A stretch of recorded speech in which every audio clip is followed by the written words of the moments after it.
Class कैसे हैं बेटा आप लोग। ओके, अच्छे होंगे। चलिए, बढ़िया है।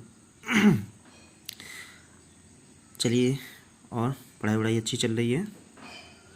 गुड, अच्छी बात है। सबकी पढ़ाई अच्छी चलनी भी चाहिए।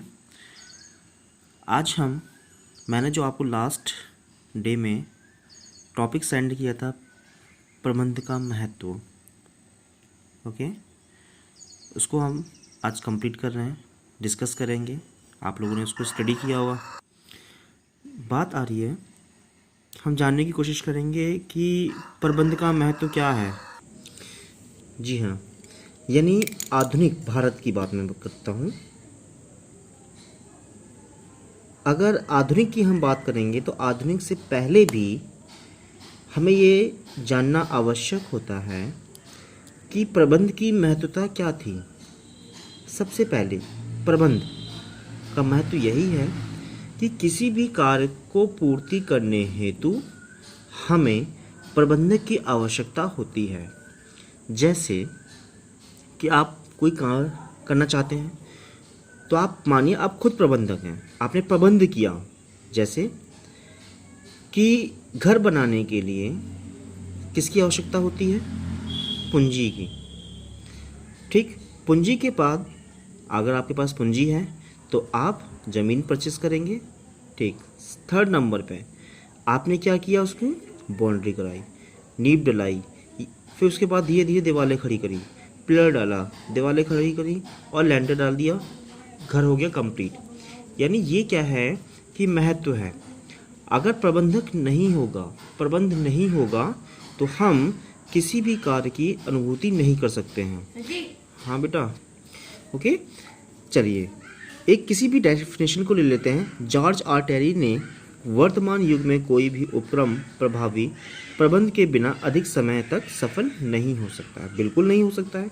प्रबंध होगा किसी भी कार्य करने के लिए, अगर कोई मैनेजमेंट होगा तभी वो सही रूप से संचालित किया जा सकता है, अन्यथा नहीं।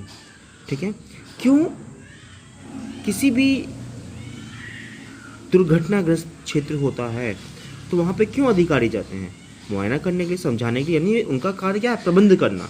आप उसको क्या संचालित करिए, सही रूप से कार्य को निर्वहन करिए। ठीक, प्रबंध के बड़े महत्व के कारण कौन कौन से होते हैं? मानवीय सभ्यता के प्रारंभ से ही प्रबंध महत्वपूर्ण रहा, किंतु कुछ कारणों से इसके अध्ययन एवं शोध की अपेक्षा होती रही।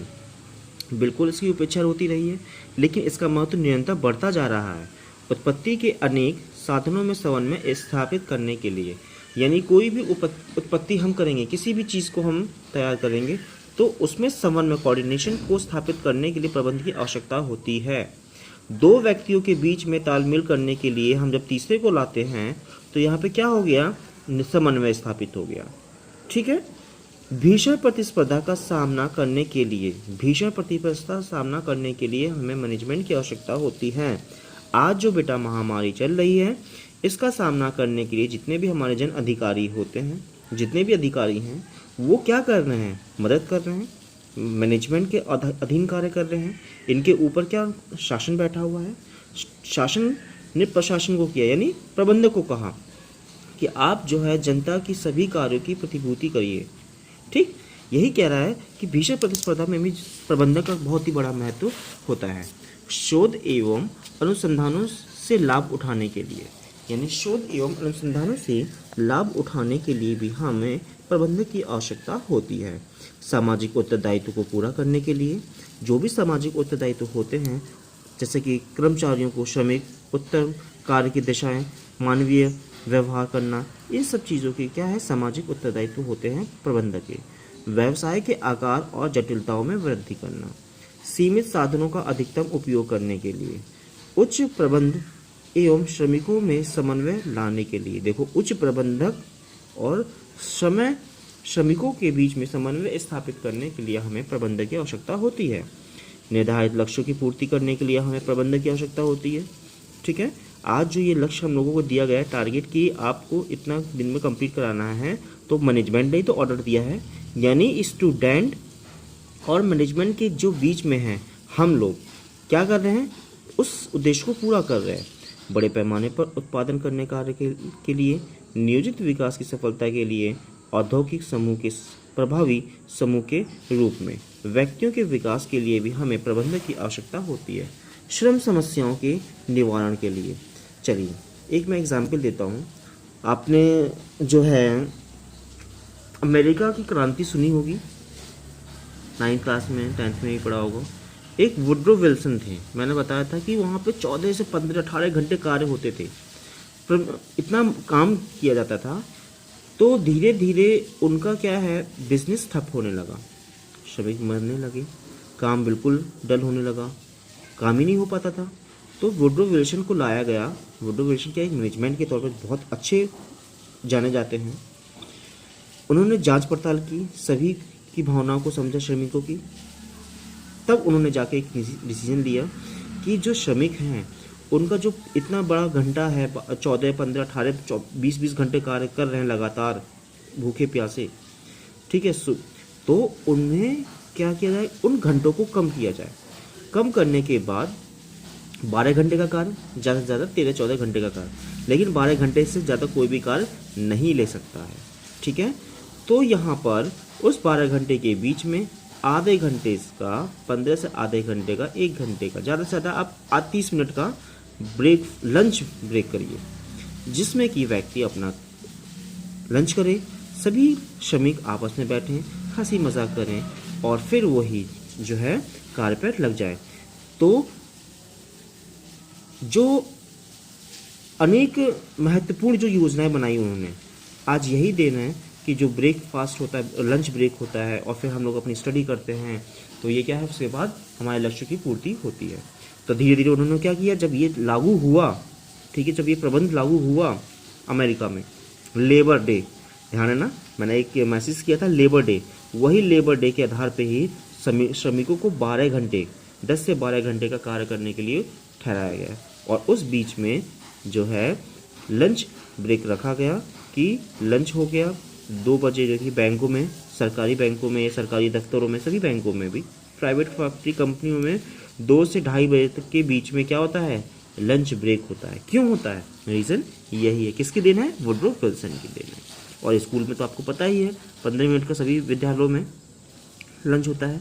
अंतर्राष्ट्रीय विवेक जागृत करने के लिए, न्यूनतम प्रयत्नों के अधिकतम परिणामों को प्राप्त करने के लिए हमें प्रबंधक की आवश्यकता होती है।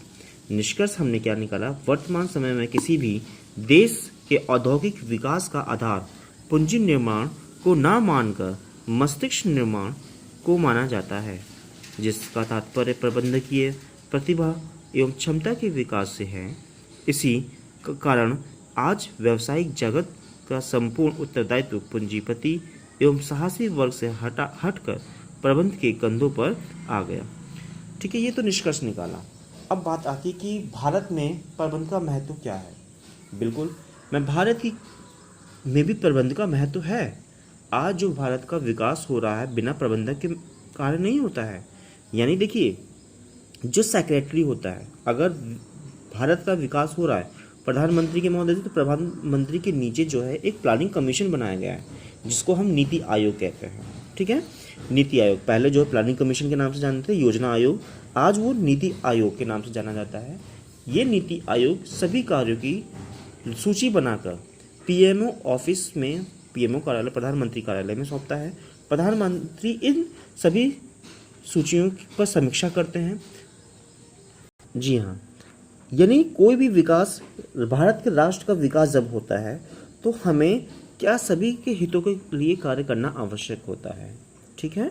तो सेक्रेटरी, भारत जो प्रधानमंत्री का सचिवालय है, प्रधानमंत्री सचिवालय, प्रधानमंत्री कार्यालय, उन सभी कार्यों की समीक्षा करके प्रधानमंत्री को सौंपेगा और प्रधानमंत्री उन्हीं आंकड़ों पर क्या करेंगे, सहमति प्रकट करेंगे, तब जाके सभी कार्य होते हैं। अरे हम अपने घर की बात करते हैं, आपने क्या कहा अपने फादर से कि पापा आज मुझे इतने पैसे चाहिए, मुझे ये कार्य करने हैं, तो फादर क्या करेंगे, पिताजी क्या करेंगे, मम्मी पापा क्या करेंगे कि आपको बजट देंगे। जानते हैं ना बजट यानी राशि। 1000 रुपये में काम होगा तो उन्होंने 1200 रुपये दे दिए कि अगर बाय द वे 100 रुपये एक्स्ट्रा बढ़ जाए तो कम से कम आपका कोई कार्य ना रुके, ठीक है। तो क्या हुआ, भारत में भी प्रबंध का महत्व है। पंचवर्षीय योजनाएं, पंचवर्षीय योजनाएं जो भी योजना चलती हैं, प्रथम पंचवर्षीय योजना 1950, ठीक है, 1950 से लागू हो गई थी। पंचवर्षीय योजनाओं के लक्ष्य की पूर्ति के लिए हमारे देश में 1 अप्रैल 1951 से पंचवर्षीय योजनाओं का श्री गणेश हो चुका था, ठीक है, तथा इस समय देश में 11 पंचवर्षीय योजनाएं चल रही हैं। ये जो चल रही है इस समय बेटा आपकी 12वीं पंचवर्षीय योजना हो गई है, ठीक है, 12वीं नहीं सॉरी 13वीं पंचवर्षीय योजना हो गई। 12वीं पंचवर्षीय योजना जो है आपका 2017 में ख़त्म हो चुकी थी। इस समय 2020 चल रहा है, वो 13वीं पंचवर्षीय योजना है। इस योजना की सफलता बहुत बड़ी सीमा तक प्रत्येक स्तर पर कुशल प्रबंधन की उपलब्धि पर निर्भर करती है। A.L. मेहता के अनुसार यदि हमें अपनी योजनाओं को खटाई में नहीं डालना है तो औद्योगिक संस्थाओं के प्रबंधन पर विशेष विचार करना चाहिए। प्राकृतिक साधनों के उचित विदोहन, जो प्राकृतिक साधन है उनका हमें विदोहन नहीं करना चाहिए, हमें पेड़ पौधों को नष्ट नहीं करना चाहिए, इसके लिए भी हमें प्रबंधन की आवश्यकता होती है। उत्पादन लागत में कमी करने के लिए, उत्पादन लागत में कमी आ गई तो हमें क्या करना है, प्रबंधन का ये कार्य होता है कि कैसे हमें हमारा उत्पादन कम हो रहा है, आप उसकी समीक्षा करिए, ठीक। या प्रतिस्पर्धा का सामना करने के लिए प्रतिस्पर्धा भी आवश्यक होती है। प्रतिस्पर्धा आवश्यक उन सब चीज़ों से निपटने के लिए हमें मैनेजमेंट की आवश्यकता होती है। उसके बाद अतिरिक्त रोजगार की व्यवस्था करना, अतिरिक्त रोजगार की व्यवस्था करने के लिए भी हमें मैनेजमेंट की आवश्यकता होती है।